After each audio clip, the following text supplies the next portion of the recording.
ቅጽበት በደረሰባችሁ ስብራት ለምንድነው ሁሉ ጊዜ ተሰብራችሁ የምትኖሩት? አንዴን የወደቃችሁ፣ አንዴን የተሳሳታችሁት፣ ሁሉ ጊዜ ግን መነሳት አለ።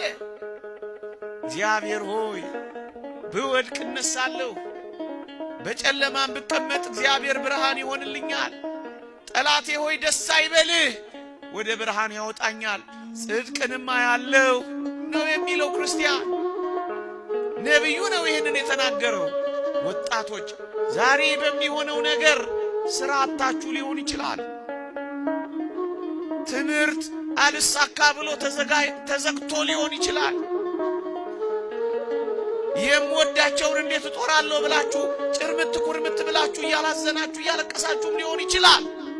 እኔ ያልጠቀስኩት ብዙ ፈተና ሊኖራችሁ ይችላል። ይሄ ማለት ግን የነገ ሕይወታችሁ ነው ማለት ግን አይደለም። ይሄ ማለት ግን ለዘላለም የተቆረጠላችሁ ሕይወት ነው ማለት ግን አይደለም። በዚህ ቅጽበት ይልቅ ወደ እግዚአብሔር ጸጋ፣ ይልቅ ወደ እግዚአብሔር ምስጢር ነው እንጂ መድረስ ያለባችሁ። ልሙት በቃ ለምን ትላላችሁ?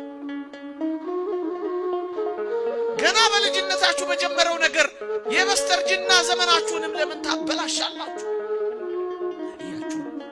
የነገር ፍጻሜ ሌላ ሊሆን ይችላል፣ ደግሞም ይሆናል ከእግዚአብሔር ጋር ከሆነ